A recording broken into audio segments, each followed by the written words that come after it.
Dans Exode chapitre 17, Dieu dit à Moïse, « Prends dans ta main ton bâton, voici, je me tiendrai devant toi sur le rocher de Horeb, tu frapperas le rocher et il en sortira de l'eau. »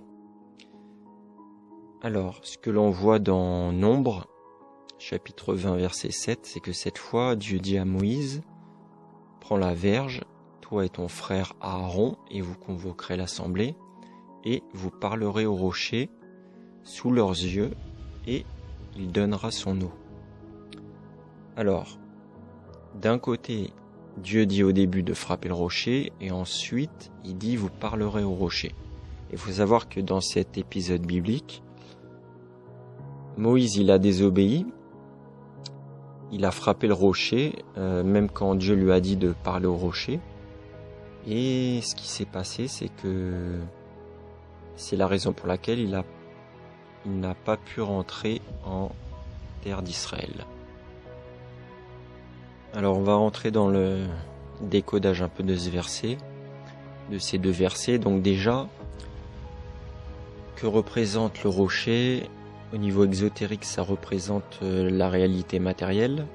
Et au niveau ésotérique, propre à chacun, ça représente, on pourrait dire, notre cœur. Et plus précisément, là, notre cœur de pierre. Notre cœur de pierre qui doit devenir un cœur de chair. Qu'est-ce que symbolise Moïse ?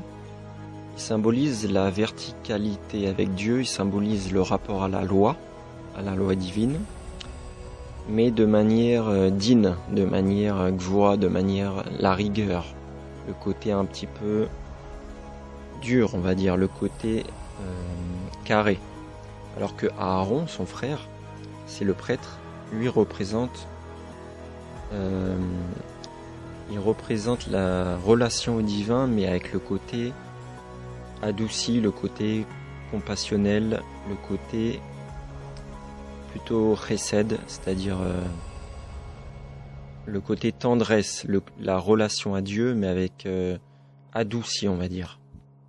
Donc, et les deux sont frères, c'est deux pôles, deux faces d'une même pièce, c'est-à-dire deux polarités, deux aspects de relation au divin. Donc déjà, la première chose qu'on peut dire, c'est que au début, dans Exode, Dieu dit à Moïse, « Tu frapperas ». C'est-à-dire, il n'y aura que Moïse, que l'aspect rigueur, la loi par la rigueur. Alors que dans Nombre, chapitre 20, donc entre ces deux versets, il se passe 40 ans. Et c'est les 40 ans dans le désert, donc le nombre 40 symbolise l'épreuve, symbolise... il y a une certaine maturité spirituelle entre ces deux versets, ces deux époques différentes. Il y a eu une traversée du désert. Ça à comprendre au sens symbolique entre ces deux versets. Et dans Nombre, il dit « vous parlerez ». Donc Moïse plus Aaron.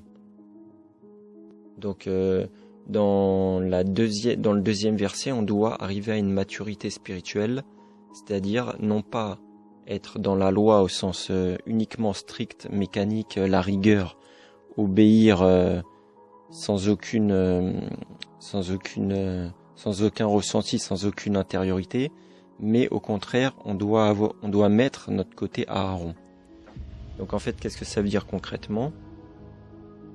Ça veut dire qu'il y a deux étapes dans l'approche de la spiritualité et de la religion.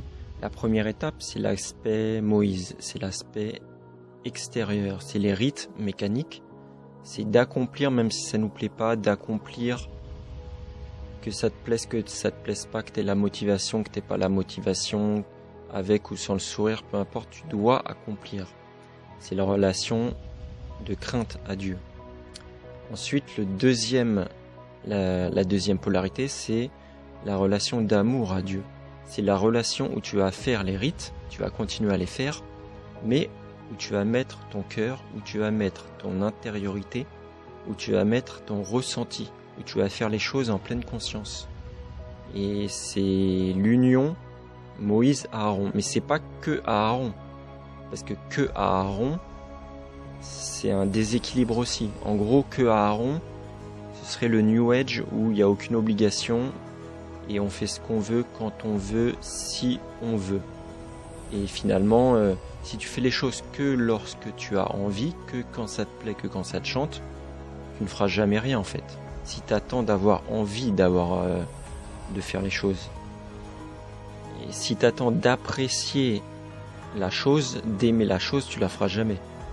C'est exactement pareil pour se mettre à faire du sport ou à prendre soin de se mettre à la lecture, de se mettre à manger sainement, de prendre soin de soi physiquement et spirituellement. Si tu attends d'avoir la motivation ou de vouloir ou d'apprécier la chose, tu le feras jamais. Ça, c'est le côté que Aaron. Maintenant, le côté Din, le côté que Moïse, ça c'est le côté, vous savez, par exemple dans le développement personnel, où on te dit tu dois développer uniquement le mental, tu dois serrer les dents, tu dois te forcer, tu dois faire les choses avec rigueur. Ça c'est le côté Moïse. Et ça, c'est l'étape numéro 1. Quoi qu'il arrive, il faut passer par l'étape numéro 1. C'est essentiel. Sinon, Dieu aurait dit, dans cet enseignement, Dieu il aurait dit directement de parler au rocher. Là, il n'a pas dit directement de parler au rocher. Il a d'abord dit de frapper le rocher, de se faire violence, et ensuite, après les 40 ans, donc traduction après la maturité spirituelle, une fois que tu as atteint un certain niveau, ensuite tu parleras au rocher. Et plus précisément, ensuite vous parlerez au rocher. Et d'ailleurs, il lui dit, prends dans ta main ton bâton. Alors en hébreu, maté, il y a plusieurs sens. Il y a bâton, tribu, sceptre de pouvoir. Donc on retrouve la racine du mot nata, étendre, incliner, diriger. Et donc le bâton, il y a beaucoup de sens, on pourra en parler pendant longtemps, mais en gros, c'est dans quelle direction tu dois orienter ton attention. Mais ce qu'on voit, c'est qu'on ne peut pas être directement dans l'étape numéro 2, d'être avec le cœur, le ressenti, la pleine conscience, etc. Tant qu'il y a la parole, elle est insuffisante. On ne peut pas tout de suite parler au rocher. Et d'ailleurs, dans le mot, dans la notion de parler au rocher, il y a la notion de parole. Le monde a été créé par 10 paroles, etc., que symbolise la parole. La parole, c'est une vibration.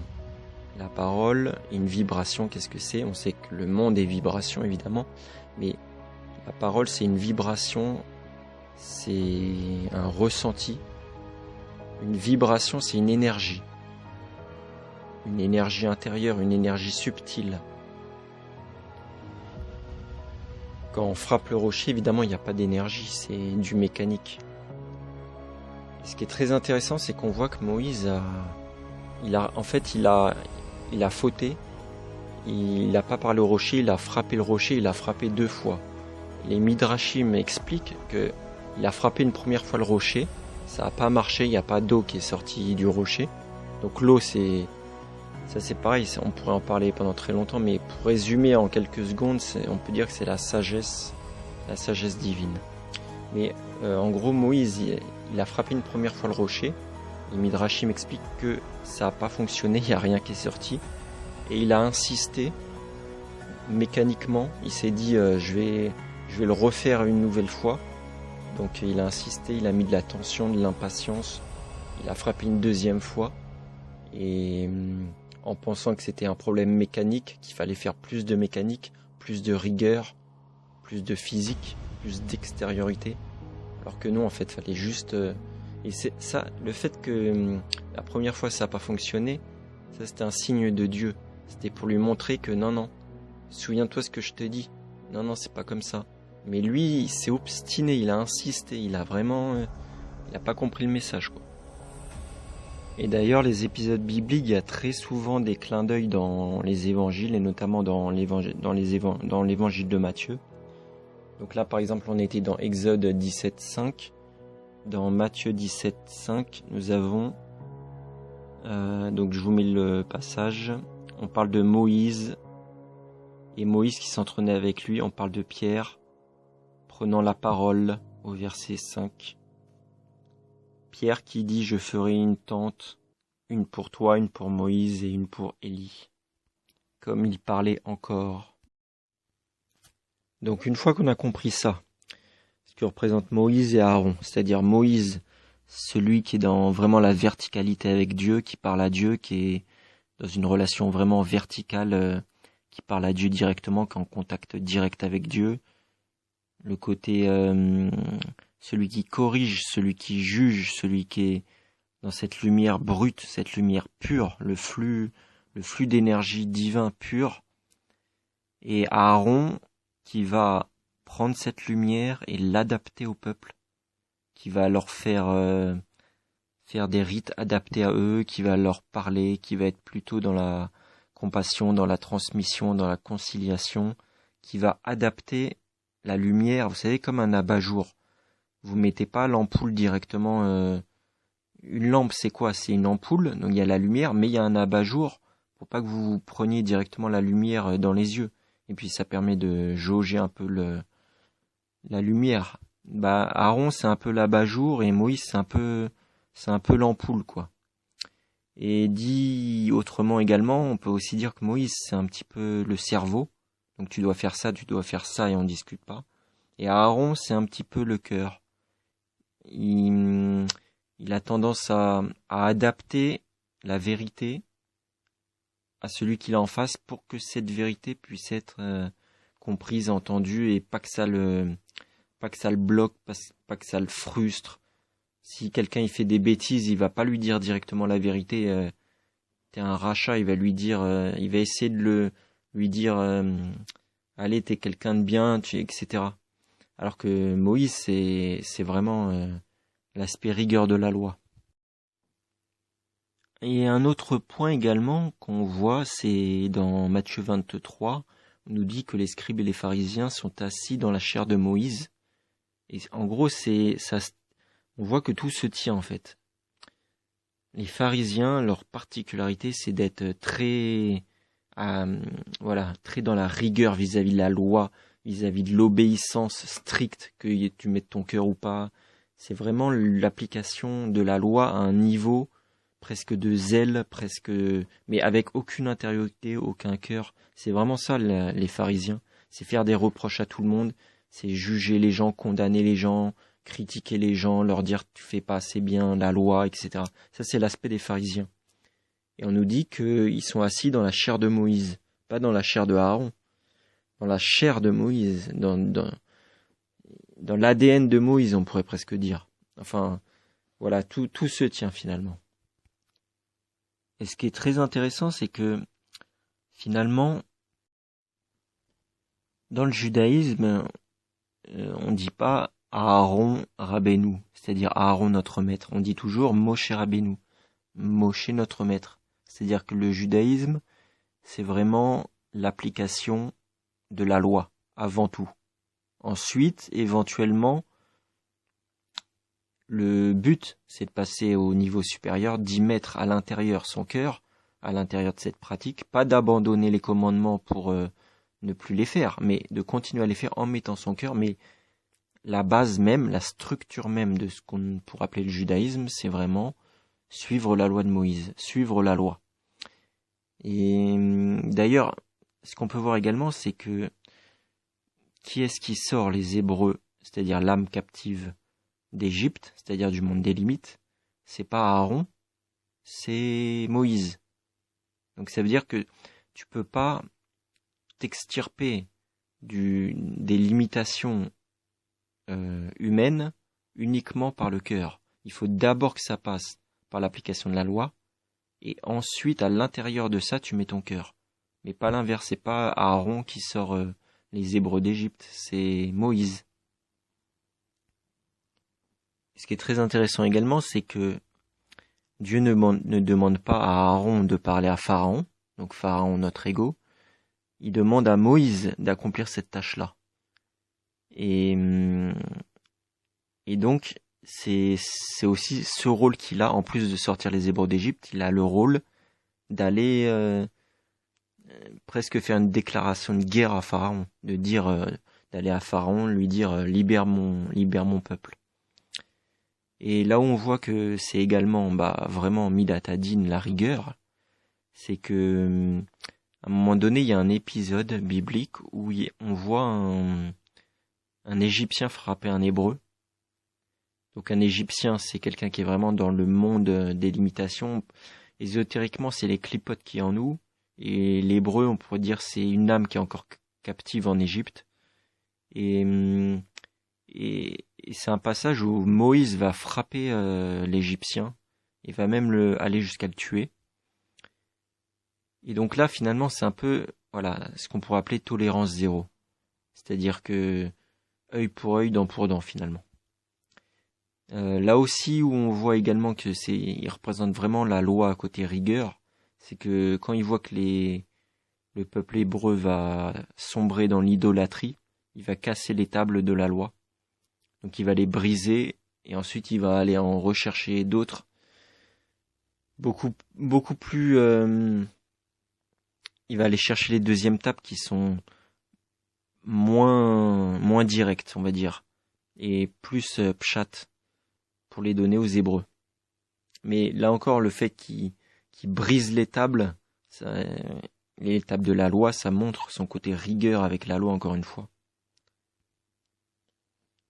Et en plus du fait que il est, comment dirais-je, il est frappé le rocher à 2 reprises, son frère Aaron meurt juste après qu'il ait frappé le rocher 2 fois. Donc là aussi, symboliquement, c'est très puissant. Le fait que Aaron il meurt juste après que Moïse ait frappé le rocher 2 fois, ça veut dire beaucoup de choses au niveau symbolique. Ensuite, ce qu'on voit également, c'est l'épisode avec Pinchas. Il y a aussi eu la révolte de Korar. Donc Korar, en français Corée. Alors pour vous faire un résumé rapide, en fait chaque verset ça demanderait évidemment beaucoup de temps et chaque verset on pourrait passer 1 heure, mais pour résumer très rapidement, en gros, Korar, il s'est révolté contre Moïse et Aaron, donc contre la loi. Donc Korar, ça représente un petit peu, il symbolise vraiment l'ego intellectuel et il vient de la tribu de Lévi, donc ceux qui sont censés servir dans le service sacerdotal. Et bon, ésotériquement, en fait, ça représente, en nous, des fois, on a une partie spirituelle qui peut parfois se rebeller contre la loi au sens structurel, la loi au sens rigide, la loi au sens, en se disant, non mais ça va, de toute façon, c'est pas faire cette loi, faire ce commandement, faire cette obligation qui va changer quelque chose. Ça, c'est notre partie Korar, Corée en français. Et en gros, dans le chapitre 16, donc dans le verset 3, on nous explique qu'ils sont rebellés contre Moïse et Aaron, en disant, ah oui, c'est bon, nous sommes tous saints, l'Éternel est au milieu de nous, on n'a pas besoin de faire tout ça, on n'a pas besoin de continuer la loi. Donc ça, c'est très New Age. Les gens dans le New Age, ils sont vraiment à fond là-dedans. Au verset 8, donc Moïse, qui représente la religion côté rigueur Midatadine, il leur dit, écoutez donc, enfants de Lévi, est-ce trop peu pour vous que le Dieu d'Israël vous ait choisi dans l'assemblée d'Israël en vous faisant approcher de lui, afin que vous soyez employés au service du tabernacle de l'Éternel? Donc en gros, il est en train de dire, mais tu te rends pas compte t'es déjà un privilégié d'être proche de Dieu, si en plus t'abandonnes la loi, c'est une grande responsabilité que tu prends là. Et au verset 34, donc là c'est vraiment la rigueur contre cette révolte, parce qu'à un moment, comment dire, Moshe il dit à Korar de se repentir de sa rébellion. Korar il veut pas. Après Moshe il dit à Dieu de les frapper pour les punir de leur rébellion. Et au verset 34, en gros, il y a la terre qui s'ouvre sous eux, il y a un éboulement, il y a la terre qui s'ouvre avec des flammes et en gros, ils finissent par être détruits, c'est ceux qui se sont rebellés. Donc voilà, symboliquement, voilà, Moshe, il les a prévenus et puis il a fait ce qu'il savait faire, ce qui est sa nature, c'est-à-dire Midatadine.